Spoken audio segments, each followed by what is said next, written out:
E oggi siamo qui per uno sciopero nazionale per dire basta morti, basta infortuni. La provincia di Venezia vede in media sull'anno un infortunio ogni 45 minuti.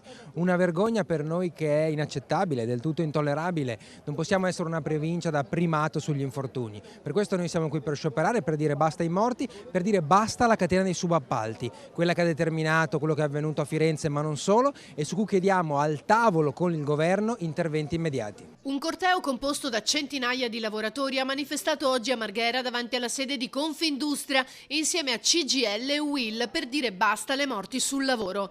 Era stato annunciato dai sindacati nei giorni scorsi, ma dopo il disastro della centrale di Suviana e il 45enne che ha perso la vita al Teatro Momo di Mestre, si è resa ancor più necessaria. Le ultime morti, quella di Mestre l'altro giorno ci ha lasciato sgomenti e quella di Bologna ieri l'altro ci fa capire che c'è molto da fare. La cultura della sicurezza va fatta in più ambiti, da crearla nelle manifestazioni, nell'assemblea di fabbrica, con le istituzioni, con gli imprenditori e nelle scuole.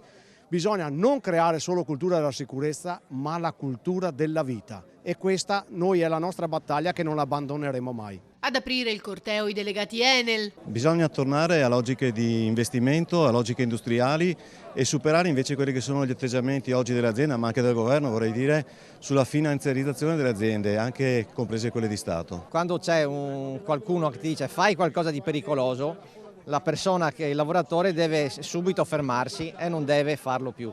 Io voglio porre un accento su una cosa: tutti questi morti sono come una guerra, e pensiamo alle famiglie che perdono un loro caro, le conseguenze sono enormi per la famiglia e durano per anni.